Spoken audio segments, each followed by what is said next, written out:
Non, dès maintenant. Donc là, comme ça, on aura une sauvegarde. Je vais commencer à programmer le direct sur Facebook.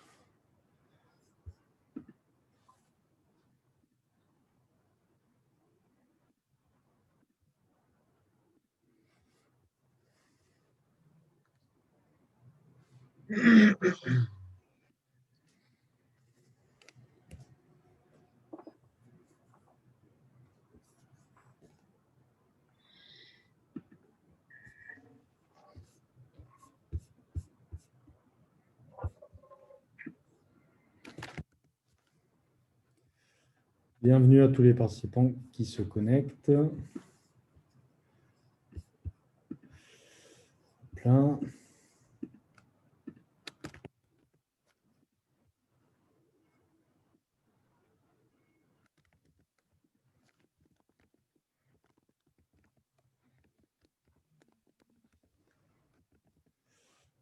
Et je vais te laisser, Caroline, faire l'intro.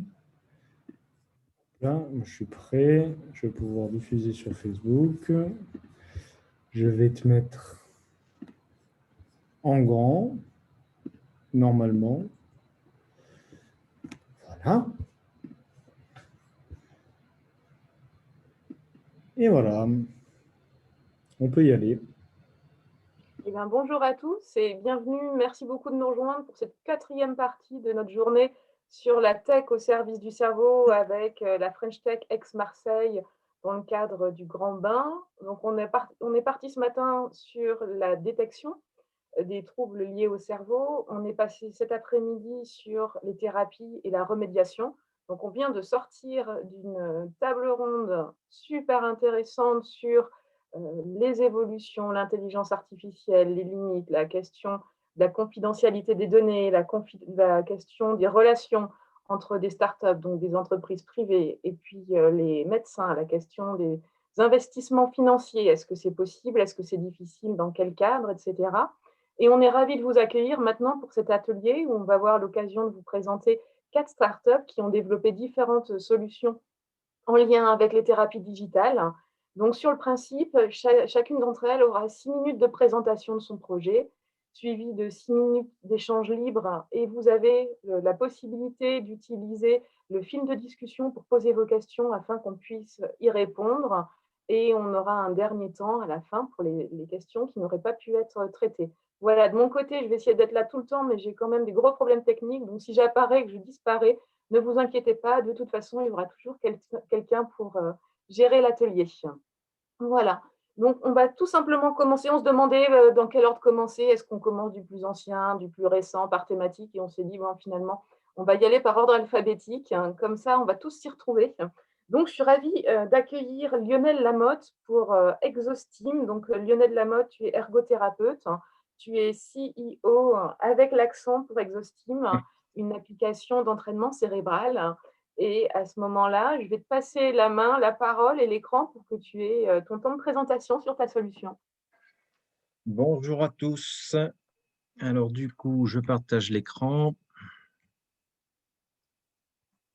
Et on devrait être bien. Voilà, donc bonjour à tous. Donc effectivement, Exostim, c'est une solution d'accompagnement à la prise en charge cognitive assez récente. C'est quoi une fonction cognitive? Pour commencer, j'ai l'impression. C'est quoi une fonction cognitive? C'est l'ensemble des fonctions que nous utilisons quotidiennement et qui permettent de traiter l'information. C'est la perception, le langage, la mémoire, l'attention, la concentration. Par exemple, lorsque vous essayez de lire cette slide, tout en écoutant mon accent, vous mettez en jeu la double tâche, l'attention visuelle, l'attention auditive, votre mémoire de travail, sans compter ceux qui ont commencé à scroller sur leur téléphone et qui, du coup, ne prêtent pas assez attention à mon propos. Donc, Exostim, c'est aujourd'hui une solution qui permet de répondre à un enjeu de santé publique qui est le vieillissement de la population. 30% des personnes de plus de 50 ans se plaignent de leur mémoire et un Français sur deux est inquiet de son propre vieillissement et notamment de son vieillissement cognitif. chacun a en tête d'être allé dans la cuisine, revenir et se demander ce qu'il était venu chercher. Donc, quand on a 25 ans, c'est assez, on ne s'inquiète pas plus, on se dit ça reviendra bien. Et puis, quand on a 70 ans et le voisin qui a eu la maladie d'Alzheimer, là, le contexte devient beaucoup plus anxiogène. Donc, Exostime s'adresse à 3 catégories de public. Les personnes qui ne présentent pas de pathologie cognitive, mais qui auront des symptômes cognitifs liés à leur vieillissement normal. Exostime y répond grâce à son évaluation qui permet un entraînement cognitif de renforcement préventif et ciblé. Exostime répond également aux personnes qui présentent une inquiétude cognitive au nombre de 26 millions de personnes. Ces personnes connaissent ou ont connu une personne atteinte de maladie de type Alzheimer ou sont inquiètes suite à l'oubli d'un prénom, une perte d'attention. C'est l'exemple du beurre dont je vous parlais tout à l'heure. Exostime y répond aussi grâce à son évaluation qui permet justement de repérer certains éléments et qui va permettre à chacun de se rassurer ou de s'orienter en cas de fragilité vers un parcours de soins un peu spécifique. Enfin, Exostime est également une réponse aux personnes qui présentent un trouble cognitif. 5 millions de personnes sont concernées, accidents vasculaires cérébraux, traumatismes crâniens, pathologies neuroévolutives. Rien que pour la maladie d'Alzheimer, cela représente 1 million de personnes et 225 000 nouveaux cas par an.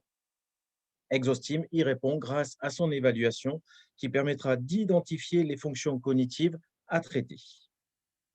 Donc, le fonctionnement d'Exostime, c'est très simple. C'est la seule solution de stimulation cognitive présente sur le marché qui va proposer une évaluation complète de 31 fonctions cognitives. Cette évaluation est développée et validée avec le labo de neurosciences cognitives d'Aix-Marseille Université et du CNRS.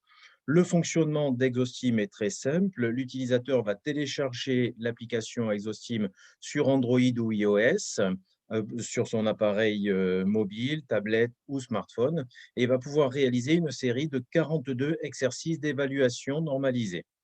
Cette évaluation permettra de définir son profil cognitif et de repérer ses points forts et ses points faibles. Plusieurs programmes d'entraînement seront alors proposés, des programmes automatiques ou paramétrés par un référent professionnel. Et l'ensemble des programmes dispose d'activités qui ont 10 niveaux de complexité qui vont s'adapter progressivement au gré des réussites et des échecs de l'utilisateur. La prise en main d'Exostime est très simple et intuitive. Ainsi, Exostime, en comparaison avec des jeux de type Sudoku, Memory, va pouvoir vraiment s'adapter au profil, autrement dit aux capacités de son utilisateur, et va pouvoir permettre une individualisation du travail et de l'entraînement cognitif. Donc, Exostime est capable de s'adapter aux multiples situations et usages de ses utilisateurs, que ce soit à domicile, en toute autonomie pour faire un check-up cognitif, que ce soit avec un aidant familial pour de la prévention, un entraînement qui est personnalisé qui sera facile à mettre en œuvre à domicile en identifiant les faiblesses à renforcer, ou par un service d'aide à domicile pour repérer une fragilité. L'évaluation et le profil permettront de repérer cette fragilité et d'orienter rapidement vers un parcours de soins ou avec un professionnel de la rééducation dans le cadre du soin. Par exemple, avec une orthophoniste, malheureusement, vous n'avez pas l'occasion d'aller voir l'orthophoniste 2, 3, 4 fois par semaine. Vous ne pouvez aller la voir qu'une fois par semaine et à condition qu'elle ne soit pas trop loin. Il y a, dans certains secteurs, c'est assez compliqué d'avoir un rendez-vous et de faire 15 km ou 20 km. Donc, à partir de ce moment-là, l'orthophoniste pourra vous suivre, pourra regarder un petit peu tout votre travail, pourra travailler sur vos entraînements et les adapter également. Et vous aurez, grâce à l'outil numérique, une facilité à la récurrence de l'entraînement, puisque vous pourrez le faire à peu près tous les jours un petit peu. Donc, pour poursuivre, voici notre modèle économique, donc 2 versions. Un modèle, on va dire B2B, donc à destination plutôt des professionnels, des établissements médico-sociaux ou sanitaires, via une licence de 1 an ou de 3 ans, licence multi-utilisateur pour les professionnels et les résidents. Il existe également une nouvelle offre que nous faisons avec Vivalab, une offre B2B2C et B2C, plutôt destinée au grand public et vivant à domicile, via une évaluation annuelle gratuite et un abonnement pour l'entraînement de 8 € par mois. Tout comme Exostim s'adapte aux différents cas d'usage, Exostim répond également à différents types d'offres de services de nos partenaires, par exemple avec AG2R La Mondiale, qui finance Exostim pour des établissements AG2R, mais qui finance également et solvabilise l'abonnement de ses affiliés pour le grand public. Il reste 30 secondes à peu près. 30 secondes, ça va très vite. Alors, je vais passer un petit peu. Donc, on a un modèle, je vous expliquais, à destination des professionnels, un modèle à destination du grand public et la société donc, a été développée. On a commencé à commercialiser en fin 2016, début 2017, uniquement à destination des professionnels. 2019, fin 2019, on a été référencé avec Vivalab, l'assurance retraite et la CNAB pour pouvoir développer une solution à destination du particulier. Donc, je vais aller très, très vite là-dessus, puisque nous en sommes maintenant à sortir cette version à destination du grand public qui sortira en juillet. Et en amont, nous faisons une dernière étude vraiment pour affiner le profil cognitif, une étude de normalisation plus importante. On cible 2000 à 3000 personnes, on va dire, normales pour pouvoir disposer des données et vraiment qualifier le profil cognitif. Et en ce sens, j'invite tous les participants à diffuser cette étude puisque vous pouvez vous inscrire en allant sur le site Je teste ma mémoire. Les données seront récoltées par le labo de neurosciences cognitives du CNRS et à partir de là, les personnes qui feront les évaluations gratuites annuellement disposeront d'un profil extrêmement fin et précis pour repérer la fragilité cognitive. Super, eh ben, merci beaucoup. Enfin, Voilà, on passe. merci beaucoup. C'est très rapide. Oui, oui, oui, on a encore le temps. Là, c'était pour la présentation. Maintenant, c'est justement le temps pour les questions et réponses. Donc, je laisse les participants profiter de l'espace discussion pour poser vos questions. Pareil pour les autres startups qui se présentent ensuite. Si vous avez des questions, n'hésitez pas à réagir. Moi, j'ai une première question. Pour les personnes, une personne qui va faire le test toute seule chez elle avec son abonnement, si les résultats sont catastrophiques, Ouais. J'ai l'impression que ça a coupé. Eh ben, j'ai fait l'erreur de, c'est bon. de supprimer le. Oui, tu es là, Caroline? Oui, ça y est, je suis revenue. Je pense que la présentation a été coupée, donc c'est pour ça que ça s'est arrêté. Ok. Donc, je disais, si une personne fait le test seule chez elle, comme le propose l'abonnement, et que les résultats sont inquiétants ou qui devraient alerter, elle est vraiment toute seule à recevoir ces éléments ou est-ce qu'il est prévu qu'il y ait un entourage, un lien avec le médecin ou autre? Parce que c'est peut-être pas anodin de se dire qu'il y a un Alors, problème. effectivement, donc l'application a été construite sur des modalités d'usage pour faciliter la récurrence de l'entraînement et pour pouvoir arriver à pouvoir se faire un repérage assez rapide. Donc, dans un premier temps, l'idée, c'est toutes les personnes qui s'inquiètent parce qu'en fait, la grande majorité s'inquiètent sans forcément qu'il y ait de substrat pathologique. Et ensuite, il y a celles qui savent qu'il y a quand même quelque chose de problématique, mais qui n'osent pas en parler à leur médecin. L'idée, c'est d'arriver à permettre cette articulation de rassurer ceux qui n'ont pas de fragilité, mais simplement une inquiétude, et en même temps de détecter un petit peu plus tôt pour faire une rentrée dans un parcours de soins plus rapide. Donc, à partir de ce moment-là, c'est pour ça que nous avons une évaluation annuelle gratuite, et en plus, vous pouvez être suivi par un professionnel, ce qu'on appelle un référent invité. Autrement dit, vous pouvez contacter votre orthophoniste, un personnel ou un rééducateur ou votre médecin traitant qui, lui, recevra le profil, mais pourra suivre également vos entraînements. L'idée Il y a d'autres questions. Je vais balayer parce qu'il y a beaucoup d'autres ouais. questions. Donc, comme ça, on va laisser personne sur le carreau. Combien de clients à date, combien d'utilisateurs à ce jour? Alors actuellement, on a un peu plus de 4000 utilisateurs uniquement B2B, puisque comme je vous expliquais, la solution à destination du grand public ne sortira qu'en juillet. Il faut que l'on fasse maintenant cette étude de normalisation. D'accord. Est-ce que vous envisagez d'élargir l'utilisation pour les enfants? Alors, pour le moment, on est sur un secteur et le cadre de la normalisation où on va intervenir essentiellement sur des personnes adultes, 20 ans, jusqu'à personnes âgées. D'accord. Et dernière question que j'allais poser moi aussi. Alors, quelle protection des données personnelles et puis quelle utilisation des données également? Alors, les données, il va y avoir différents types d'éléments. Donc, on a un hébergement de données de santé. On est suivi par un DPO, ce qu'on appelait un ancien référent de la CNIL, donc pour la protection des données et tout ce qui est RGPD. Ensuite, les personnes vont pouvoir dire si elles veulent ou pas transmettre les données, soit au CNRS dans le cadre de l'étude, pour pouvoir travailler la normalisation, mais on va également travailler sur ces données, des données anonymisées dans le cadre d'éléments prédictifs. OK, d'accord. Voilà. Et question de Guillaume, quel mode de distribution en B2B? Contact direct avec un distributeur?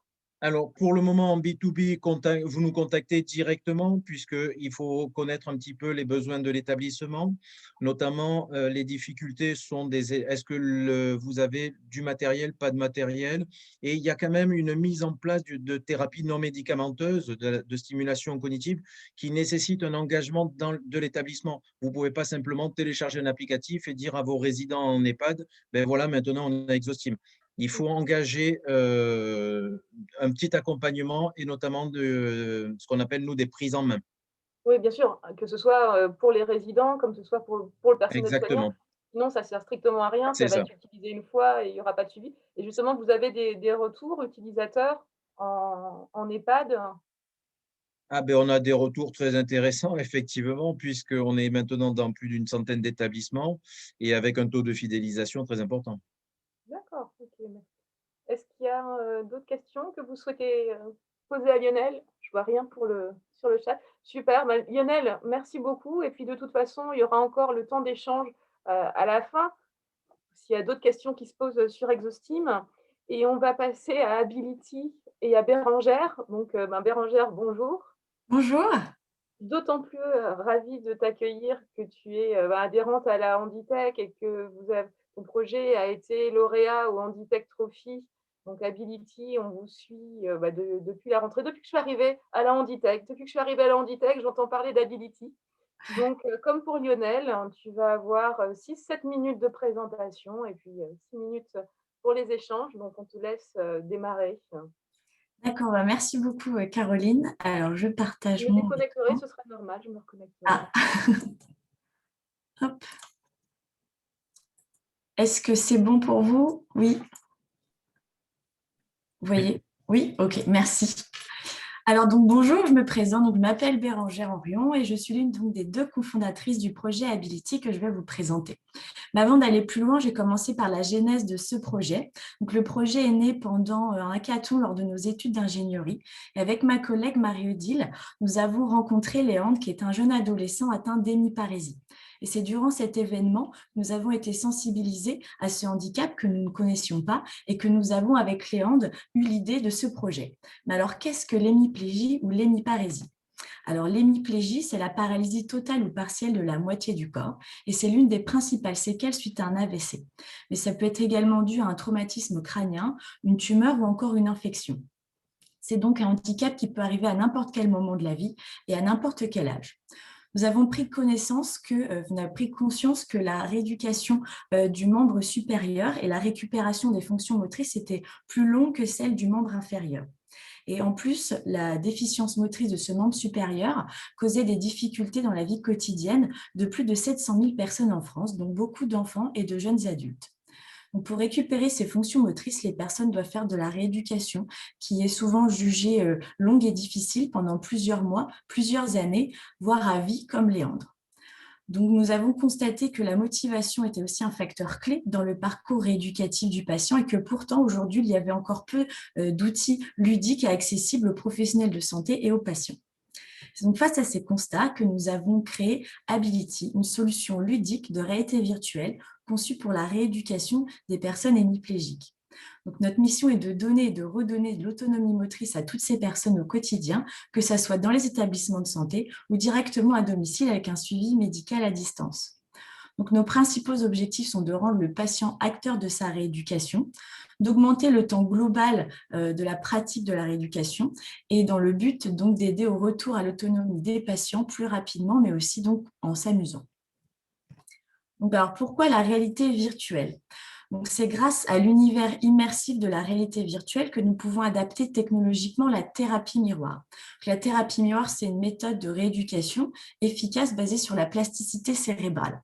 Elle consiste en fait à placer ses deux mains de part et d'autre d'un miroir et en regardant le reflet de sa main saine à la place de sa main lésée, le cerveau est trompé. Donc, en fait, c'est de la neurorééducation qui permet de tromper le patient et de tromper le cerveau du patient et de lui faire croire que sa main lésée fonctionne normalement. Ça va permettre de créer des nouvelles connexions neuronales et du coup, à terme, d'améliorer les fonctions motrices du membre lésé. Donc, nous avons repris ce grand principe de la thérapie miroir qui est de rétablir l'intention motrice avec l'afférence visuelle et nous l'avons adapté technologiquement avec la réalité virtuelle pour rendre les exercices plus ludiques et motivants. Donc, notre solution se compose en deux produits. Donc, premièrement, cette bibliothèque de mini-jeux de réalité virtuelle qui sera de diverses thématiques, comme par exemple le sport, des jeux de musique, de loisirs. Ils seront souvent basés sur des actions de la vie quotidienne. Et donc, ça sera vraiment un outil de rééducation qui sera à destination des patients. Donc, nous développons nos jeux sur l'Oculus Quest, qui est un casque de réalité virtuelle grand public développé par Facebook. C'est un casque puissant et autonome, c'est-à-dire qu'il s'utilise sans ordinateur portable, sans téléphone portable, mais c'est surtout le premier qui propose la technologie du hand tracking. Alors, la technologie du hand tracking, c'est celle qui permet de détecter les mains directement et de pouvoir les utiliser dans le monde de réalité virtuelle. Donc, c'est vraiment la technologie clé de notre solution parce que ça nous permet de nous affranchir de tout capteur et du coup de rendre la solution plus simple à utiliser et l'illusion visuelle plus forte. Et donc, en deuxième, nous avons une plateforme de web de paramétrage et de suivi, plutôt à destination des professionnels de santé. Cette plateforme web sera connectée au casque. Il sera accessible sur des ordinateurs ou des tablettes. Et c'est vraiment cette plateforme qui va permettre aux professionnels de choisir le jeu à lancer dans le casque, de paramétrer aussi le jeu en fonction des capacités du patient et aussi tout au long de suivre l'évolution du patient dans son parcours rééducatif. Donc aujourd'hui, nous sommes en phase de développement. Ici, on voit un prototype que nous avons réalisé il y a quelques mois. Donc, c'est un exemple d'application simple qu'on peut faire avec la thérapie miroir en réalité virtuelle. Ici, on voit bien ma collègue Marie-Odile qui a une main fermée, mais en réalité, et en réalité virtuelle, on voit bien les deux mains fermées. Donc ça, c'est donc un exemple qu'on a réalisé. Et aujourd'hui, on est en phase de développement de notre premier pack des 5 mini-jeux interactifs et qui seront terminés à la fin de cette année avec la plateforme. Donc, nous avons réalisé des premières séances de test avec Léandre, qui est notre premier testeur et qui nous suit donc depuis 2 ans et qui travaille avec nous. Donc, on a fait ces tests avec sa kinésithérapeute et qui a trouvé qu'il allait plus loin dans ses mouvements pendant les jeux, donc ce qui est très encourageant et ce qui nous invite à continuer à suivre ce projet. En plus, Léandre trouve cette solution plus motivante et moins contraignante que la rééducation classique. Donc aujourd'hui, la prochaine étape avec Léandre, ça sera de faire des tests sur plusieurs semaines, voire plusieurs mois, pour voir l'impact des jeux sur une plus longue durée. Donc, nous travaillons avec l'association Hyparésie, c'est avec qui le projet est né. Et nous travaillons également en parallèle avec une équipe d'ergothérapeutes au CHU d'Angers, avec lequel nous avons un partenariat scientifique. Et donc, ces collaborations nous permettent d'avoir des retours utilisateurs tout au long de la phase de développement. Et c'est vraiment ce qui nous permet de développer une solution adaptée à leurs besoins.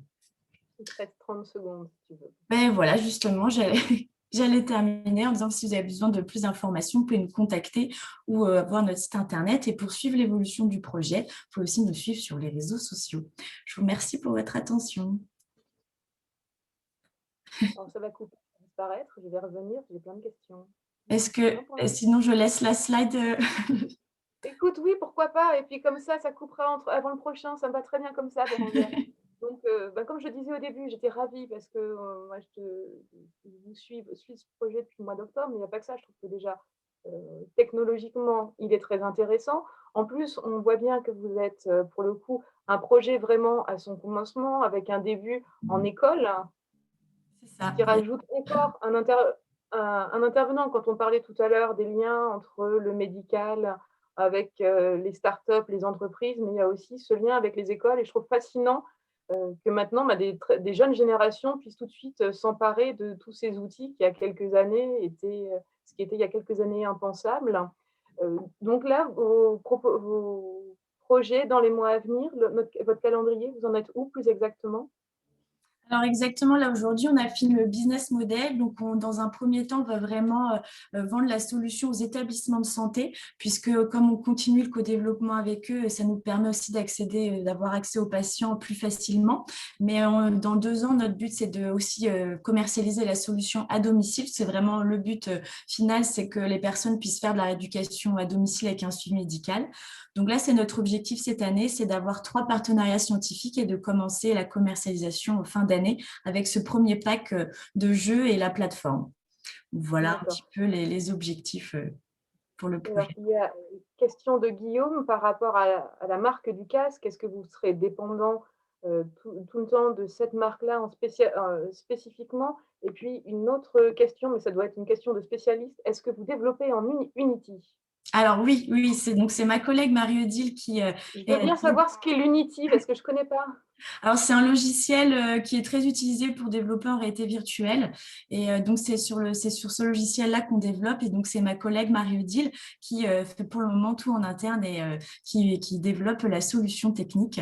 Et la première question qui était, j'ai oublié. Est-ce que vous serez dépendant d'un modèle de casque si le modèle est plus commercialisé, par exemple? Alors aujourd'hui, on développe sur Oculus, mais on se renseigne déjà sur les concurrents qui vont sortir cet été des casques également autonomes avec le hand tracking. C'est vrai qu'Oculus a vraiment démocratisé, enfin, il souhaite démocratiser la réalité virtuelle avec ce casque qui est très peu cher. Aujourd'hui, on peut l'acheter à la Fnac, par exemple, pour 350 €. Ça nous permet aujourd'hui, nous, de développer la solution.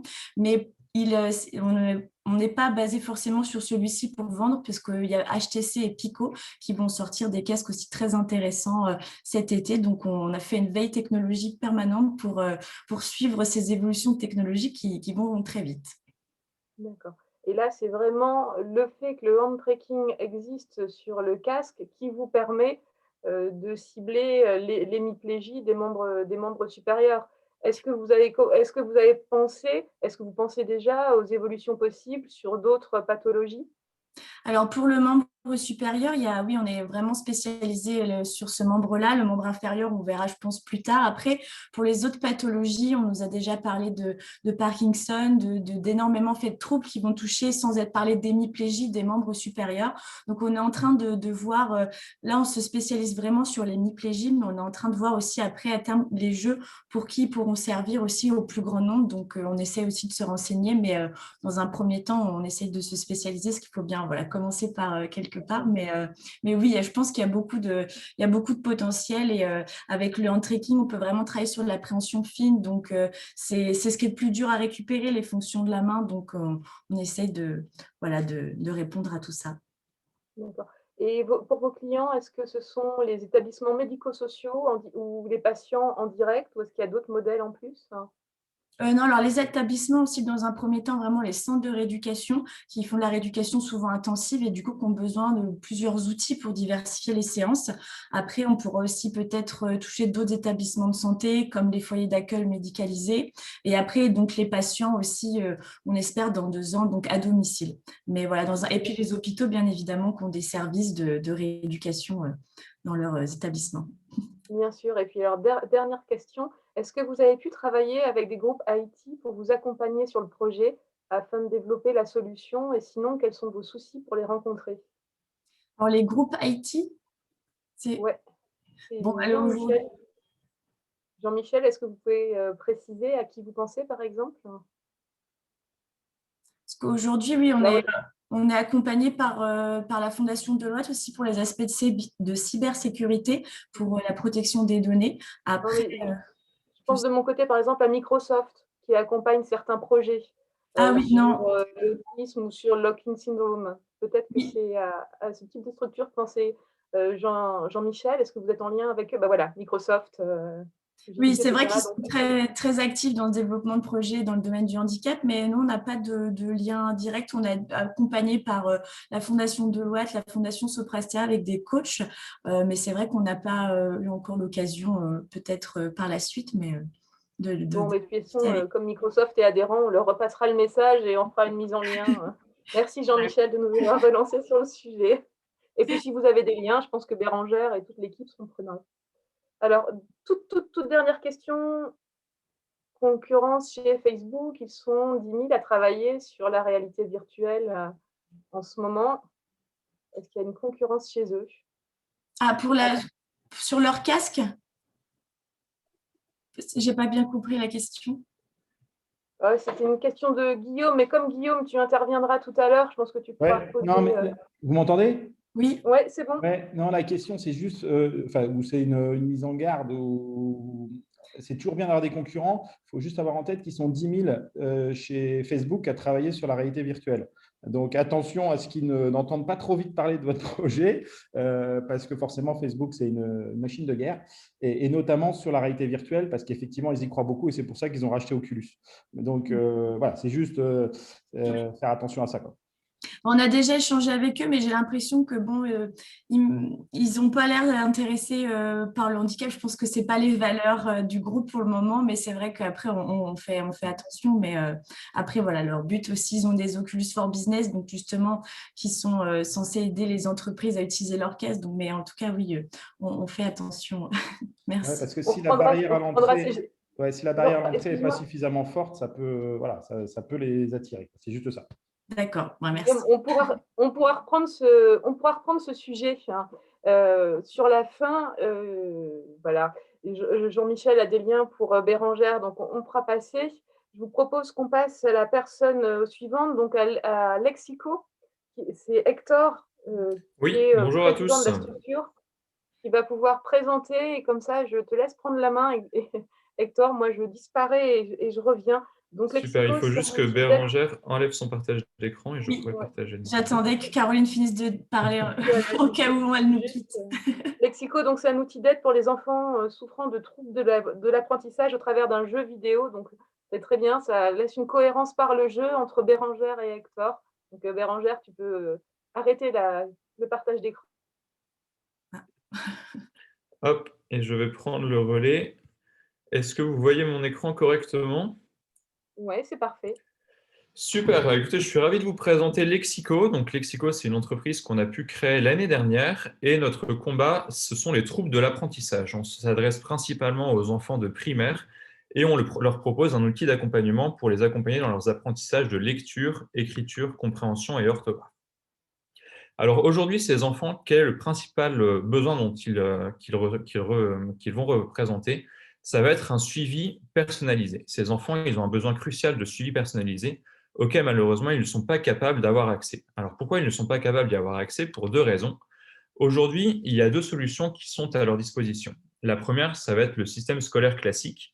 Le système scolaire classique aujourd'hui en France, pour les classes de primaire, ça va être 23 enfants par classe et en résulte seulement 6 minutes d'interaction individuelle avec l'enseignant.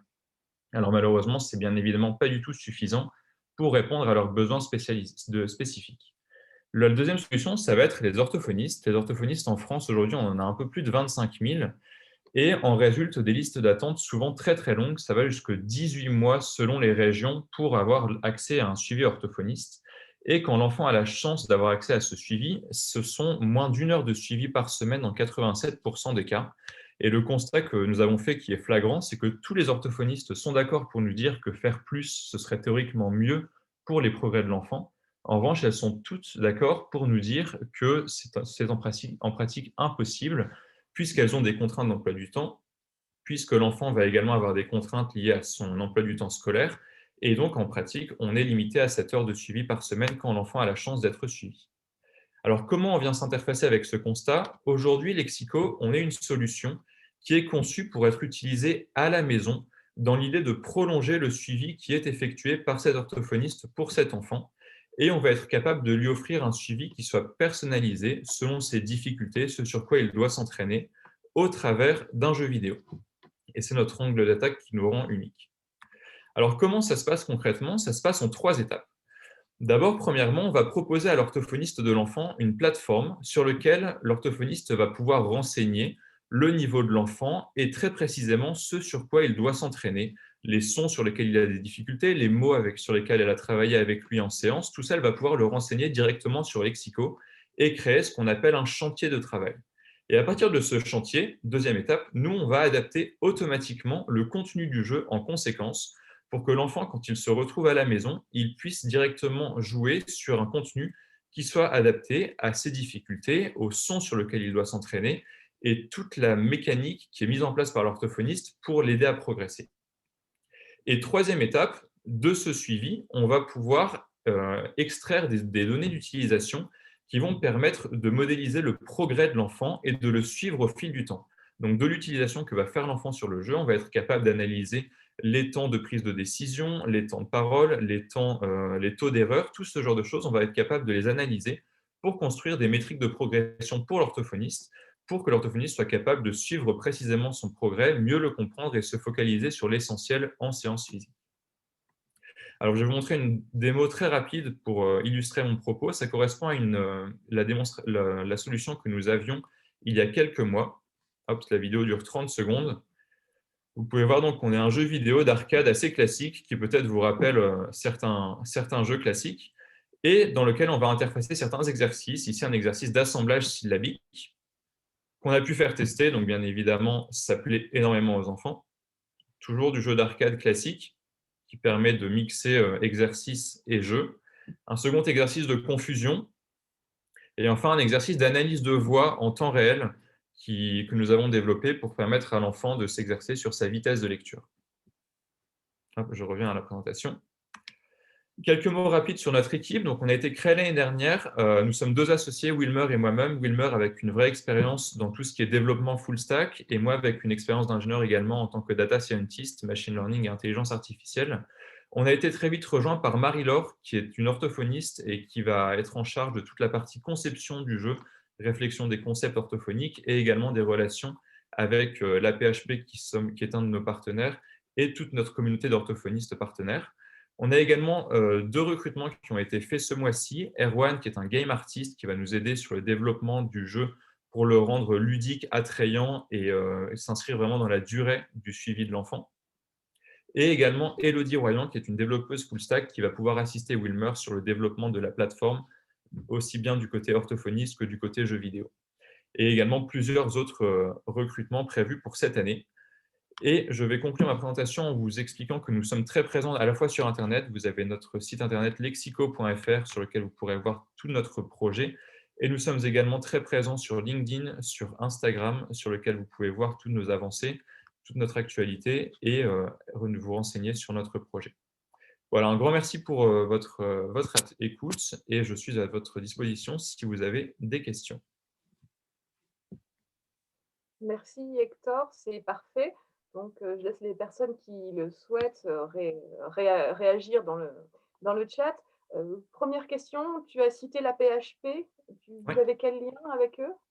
Alors aujourd'hui, on est assisté par Hugo Père, qui est un des spécialistes français sur la dyslexie, qui va nous aider sur toute la conception du jeu, donc à la fois réflexion sur la démarche scientifique qu'on souhaite apporter, et également une assistance pour tout ce qui va être études pilotes qu'on souhaite mener sur la fin d'année, études cliniques qu'on souhaite mener en 2022, donc la réflexion sur tout le protocole expérimental que nous souhaitons mettre en place. C'est lui qui va nous aider sur tous ces process-là.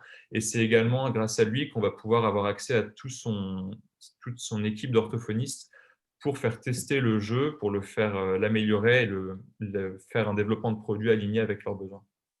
D'accord. Alors, plusieurs questions. Déjà, votre première cible, c'est les orthophonistes?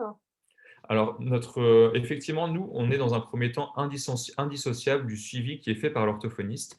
Donc, effectivement, nous, on est gratuit pour tous les orthophonistes et on va les utiliser comme prescripteurs pour pouvoir aller cibler leurs patients directement. Donc, effectivement, dans un premier temps, on souhaite vraiment adresser cette première verticale-là, qui sont les enfants suivis par un orthophoniste. Et dans un second temps, on élargira notre produit aux enfants qui ne sont pas suivis par un orthophoniste, et il y en a malheureusement beaucoup. Et ce sera dans un second temps, puisque ça implique beaucoup d'autres problématiques d'un point de vue produit. L'application est utilisable à partir de quel âge? Alors, on se focalise aujourd'hui sur les enfants de primaire, donc de 8 à 12 ans. En général, le diagnostic de trouble d'apprentissage, il est posé à partir du CE1. Donc, le suivi orthophoniste va démarrer souvent à cette période-là. Donc, aujourd'hui, on se focalise sur CE1 à CM2. Et effectivement, dans le temps, on va pouvoir élargir, notamment en allant vers des âges un peu plus élevés. Mais aujourd'hui, c'est vraiment primaire. Oui, bien sûr, c'est le cœur de l'activité. Mais par expérience, je vois très bien l'orthophonie, même pour des adultes, Oui. au bout d'un moment, c'est exactement ce que disait Bérangère aussi, quand c'est répétitif, c'est ennuyeux, c'est fastidieux et passer par le jeu, forcément, ça plaît aux enfants, mais ça pourrait plaire de la même manière à des personnes, quel que soit leur âge. Alors après, une autre question, est-ce alors, quels sont les tests scientifiques qui vous servent de support? Vous voulez dire les tests orthophoniques qui permettent de faire un bilan pour les enfants? Je ne suis pas sûr d'avoir bien compris la question. Bah, Vincent va repréciser sa question pour que je la pose bien et puis je t'en pose une autre. Est-ce que ça peut être utilisé pour des enfants autistes? Est-ce que vous avez pu voir si vous pouviez aller sur ce type de public? Alors, c'est une très bonne question. Aujourd'hui, on se focalise vraiment sur les enfants qui ont des troubles de l'apprentissage. On souhaite faire ça bien avant de l'élargir à d'autres verticales. Donc aujourd'hui, non, on est vraiment spécialisé sur ce type de troubles. En revanche, effectivement, à moyen terme, on pourra l'élargir à d'autres troubles. Mais aujourd'hui, c'est vraiment OK. troubles de l'apprentissage uniquement. Mais c'est le même type de réponse que Bérangère et effectivement, il vaut mieux, quand on démarre, se centrer sur un public bien ciblé où on peut vraiment répondre à ses besoins, enrichir, avoir un modèle stable pour pouvoir ensuite l'élargir, parce que parfois à trop l'élargir, on finit par s'y perdre. Donc il y a Jean-Michel aussi qui propose pour Hector des contacts. Merci beaucoup. Vincent, si tu peux, reformuler éventuellement ta question sur l'appui scientifique. Alors quels sont les tests? Ah oui, quels tests faites-vous pour prouver qu'il y a des résultats? Alors, Parce c'est que une très tous bonne les deux, question. la stimulation, comment est-ce que vous prouvez que par ces jeux-là, vous avez un résultat sur les apprentissages? Alors ça va être fait notamment dans l'étude pilote qu'on va mener sur la fin d'année. L'idée, ça va être d'utiliser des tests, notamment le test BAL. En fait, chaque orthophoniste peut avoir accès à différents tests qui vont lui permettre à un instant T d'évaluer le niveau de l'enfant sur différents paramètres. Et nous, l'idée, ça va être effectivement de faire un process classique d'étude clinique pour voir si sur ce genre de test, l'utilisation de Lexico va avoir ou non un effet sur la progression. Je ne peux bien évidemment pas encore communiquer les résultats vu que l'étude n'est pas encore faite, mais effectivement, ce seront les tests classiques d'orthophonie, donc la BAL, par exemple, qui est l'une des références. D'accord. Merci beaucoup, super. J'attends un peu pour voir s'il y a d'autres questions qui arrivent sur le chat. J'ai un nouveau message. Non. Merci beaucoup pour la réponse, Hector. Avec plaisir.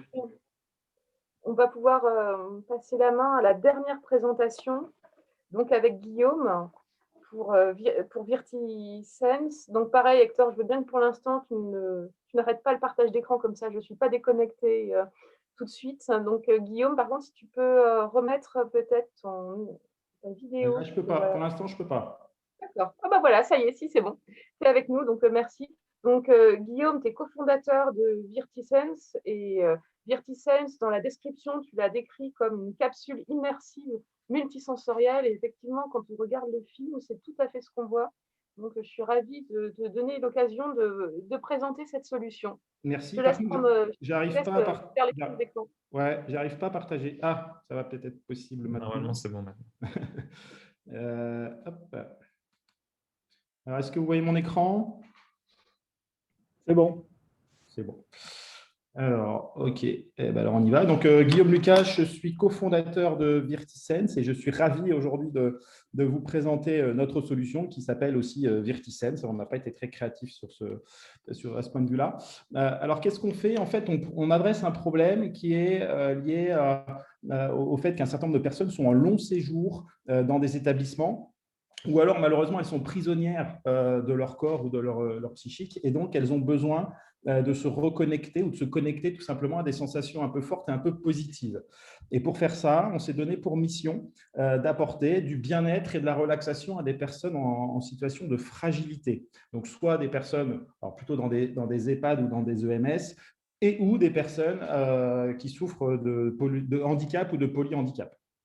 Donc ça, c'est ce qu'on veut faire. Et maintenant, comment on le fait? On le fait avec, comme tu le disais, une capsule de voyage immersive. Et cette capsule, en gros, elle a 3 composantes. La première, c'est ce qu'on voit à gauche, c'est la partie matérielle de la capsule avec des boîtiers diffuseurs d'odeurs de vent chaud et de vent froid. Au milieu, on a nous aussi un casque. Alors là, la photo, c'est un Oculus, mais depuis, on est passé sur le Pico. Donc, on pourra en reparler éventuellement. On a changé de fournisseur de casque. Et ce casque de réalité virtuelle nous sert en fait simplement à diffuser des vidéos et des sons de haute définition. Et puis, le troisième élément, c'est les expériences qu'on crée nous-mêmes, puisqu'on a créé un logiciel pour créer des expériences multisensorielles. Et donc, ce qu'on fait, c'est qu'on stimule simultanément 4 sens, donc le toucher, l'ouïe, la vue et l'odorat. Et en stimulant simultanément ces 4 sens, on fait vivre des expériences très immersives, ce qui permet d'apporter relaxation et bien-être notamment. À noter que c'est nous qui fabriquons tout, sauf le casque de réalité virtuelle, parce que ça, on prend le casque, on prend des casques du marché, mais le reste, on fait tout nous-mêmes, y compris les cartes électroniques qu'on fabrique dans notre atelier à côté de Douai, dans le Nord. Alors, la parole à nos clients qui sont nos meilleurs ambassadeurs, qu'est-ce qu'ils disent? Puisqu'aujourd'hui, on a 15 établissements, à peu près 1000 utilisateurs qui l'utilisent au quotidien. C'est que c'est fantastique, c'est magique. Et surtout, intéressant, c'est que c'est un vrai plaisir de l'utiliser, aussi bien pour le personnel soignant, accompagnant, que pour les utilisateurs. Et ces utilisateurs, en plus, ils en redemandent. Donc, pour nous, c'est top, puisqu'ils veulent revivre des expériences ou en vivre de nouvelles, des fois tous les jours. Et puis enfin, et j'y reviendrai un peu, on a des résultats qui sont plutôt spectaculaires et ça nous ravit. Alors, dans le concret, on est installé notamment dans des masses. Et dans des masses, ce qui marche bien, en fait, c'est lié à une caractéristique de notre dispositif, c'est qu'il est mobile. Il est mobile, il passe dans les ascenseurs, il passe dans les portes des chambres individuelles, ce qui fait qu'on sait aller dans toutes les chambres. Et notamment au plus fort, on va dire, du confinement, on a été la seule, pour certains établissements, on était la seule activité qu'ils pouvaient proposer à leurs résidents. Et ça marche plutôt bien. Et en plus, on s'adapte, comme on voit sur la photo, on s'adapte à la condition et aux pathologies de nos utilisateurs, puisqu'on peut s'adapter sur un fauteuil roulant, sur un fauteuil traditionnel, mais on peut aussi aller sur un lit où on peut également faire vivre des expériences à des personnes qui sont dans des coques. On est également présent dans des IME.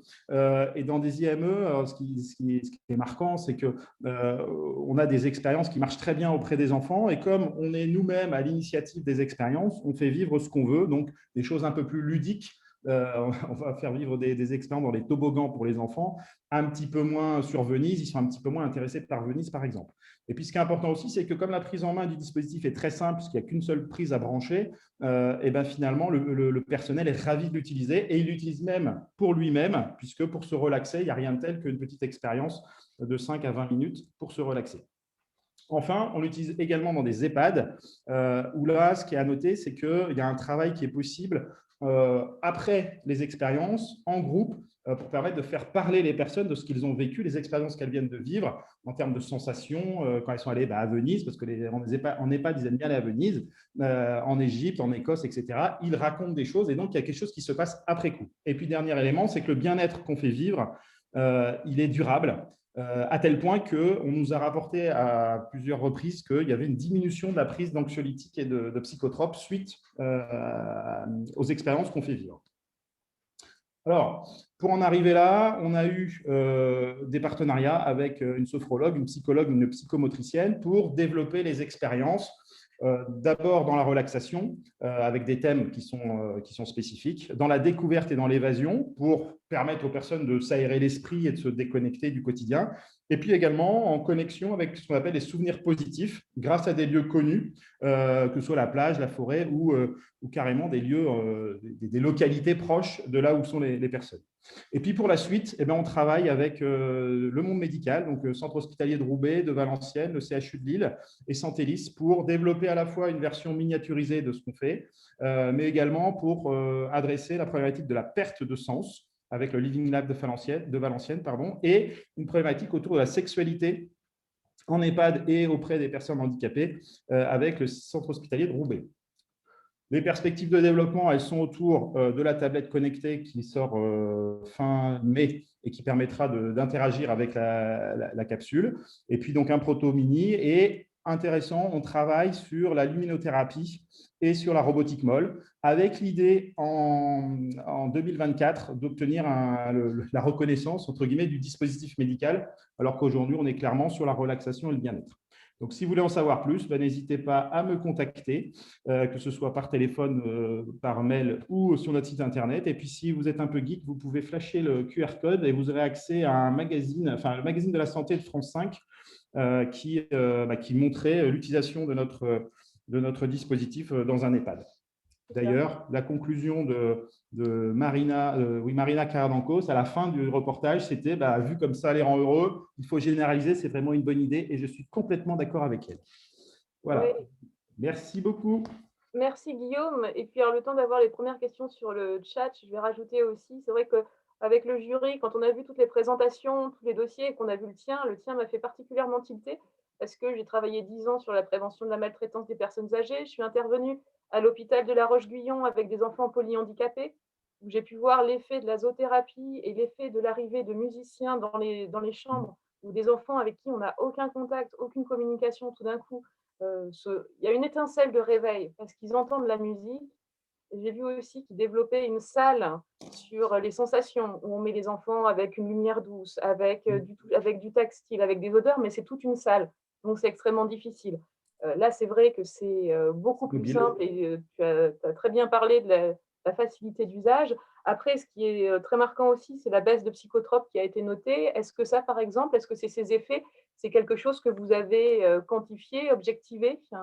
Alors, pas encore. Alors, ce que je n'ai pas dit, c'est que l'entreprise, enfin, ça fait 7 ans en fait que Xavier Melin, qui est le cofondateur, à l'initiative du projet, parce qu'il a une fille qui est autiste sévère, il voulait lui trouver une solution. Donc, ça fait 7 ans qu'il bosse dessus. On a créé la boîte en décembre 2019 et on a commencé à commercialiser en juin 2020, juste après le confinement. Donc, on a un retour qui est un retour client, j'ai envie de dire, utilisateur, qui est relativement récent. Pour autant, ça nous a été dit et on est en train de recruter une personne qui va travailler sur le sujet justement pour donner toute cette caution scientifique. Alors nous, on s'est rapproché d'Eura Santé à Lille, qui est un incubateur spécialisé dans la santé pour justement se connecter avec tout ce monde médical et récupérer un maximum de données. Donc ça va arriver, mais on le sait déjà puisqu'on a une sophrologue qui nous suit depuis juin 2020 et qui, elle, a fait des protocoles et qui sait très bien, qui nous a donné des informations, mais pour l'instant, c'est lié à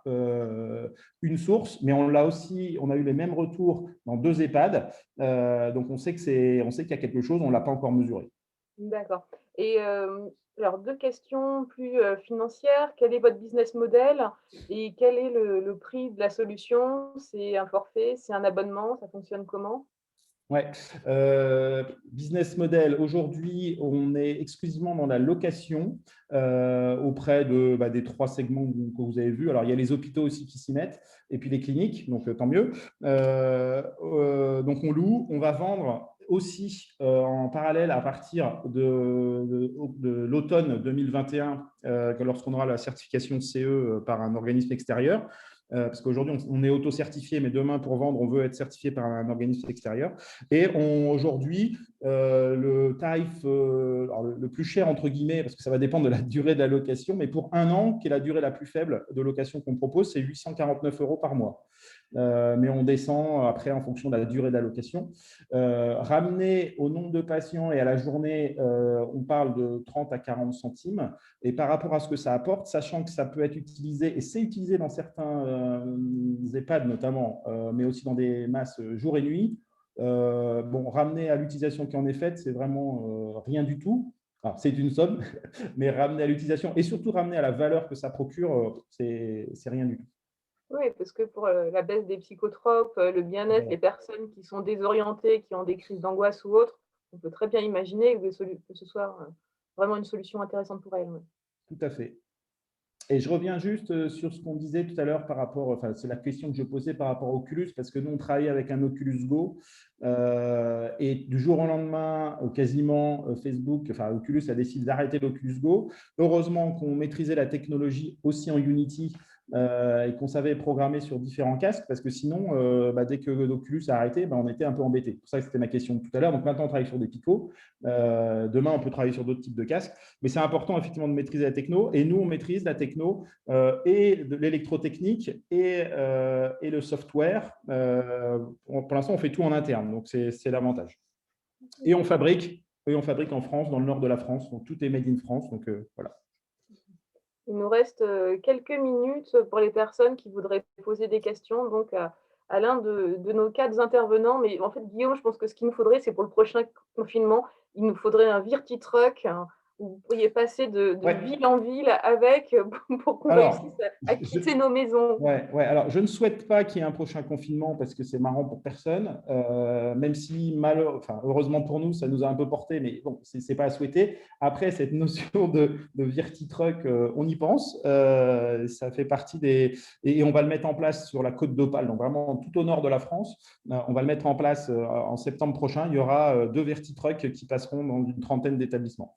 Mais donc, on y pense, effectivement. D'accord, parce qu'il y a une autre proposition, effectivement, ça pourrait être aussi un outil dans des espaces de coworking ou pour des entreprises qui travaillent sur la responsabilité sociétale, le bien-être.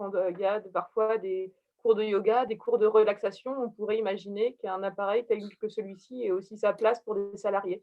Oui, alors on l'a imaginé aussi, mais on ne l'a pas mis en haut de la pile parce que vraiment la volonté qu'on a, c'est de rendre accessible au plus grand nombre et surtout au plus grand nombre qu'on a besoin, en fait, qu'on a le plus besoin, je veux dire comme ça, les appareils. Donc pour l'instant, on a une capacité de production qui est limitée parce qu'on fait tout nous-mêmes et on préfère se concentrer sur les établissements médico-sociaux, mais on sait très bien qu'il y a une verticale également sur l'événementiel et sur effectivement le bien-être, que ce soit en entreprise, en hôtel, dans les hôtels de luxe, etc. On a déjà été contactés, les agents de voyage, etc. Mais ce n'est pas ce qu'on veut adresser tout de suite. Non, on voit bien la différence justement pour le coup entre la véritable thérapie et le véritable bien-être et la différence entre le bien-être qui est une thérapie. Tout à fait. Et encore une fois, nous, ce qui nous intéresse, et moi, c'est ce qui me fait lever le matin, c'est participer à faire du bien, à apporter du bien à ceux qui en ont le plus besoin. Et voilà, moi, personnellement, j'ai quitté une vie confortable, toute tracée pour me lancer dans l'entrepreneuriat qui est un petit peu moins confortable, un petit peu plus avec un peu plus d'aventure, on va dire. Et aujourd'hui, j'y trouve tout à fait mon compte parce que c'est vraiment top de participer à faire du bien, quoi. Ok. Bon, et ben merci pour Mais cette je ne veux pas monopoliser la parole. Non, mais merci pour cette jolie conclusion. Pour les quelques minutes, je voulais voir s'il y avait certains des autres intervenants qui avaient un mot à ajouter. Et puis, moi, si ce n'est pas le cas, on va pouvoir commencer à se dire au revoir. Donc déjà, merci beaucoup à tous. Merci à la French Tech Aix-Marseille, merci à toute l'équipe, merci à Vincent Berge et à Crocos Go Digital qui a été à l'origine et qui nous a contactés, qui nous a poussés pour monter cet événement qui était très riche. On espère que vous avez tous beaucoup appris, beaucoup découvert. On vous souhaite une bonne continuation pour la suite. Aux 4 entreprises qui étaient là, merci beaucoup de nous avoir accordé du temps pour nous présenter votre solution, alors qu'on sait que quand vous êtes en plein développement, les heures dans la journée, généralement, ne sont pas assez nombreuses. Donc, on vous donne rendez-vous à tous pour le replay. Et puis, n'hésitez pas, on est bien sûr à votre disposition. Et puis, on va commencer à réfléchir à organiser le prochain événement. Avec plaisir. Au revoir à tous. Merci, au revoir.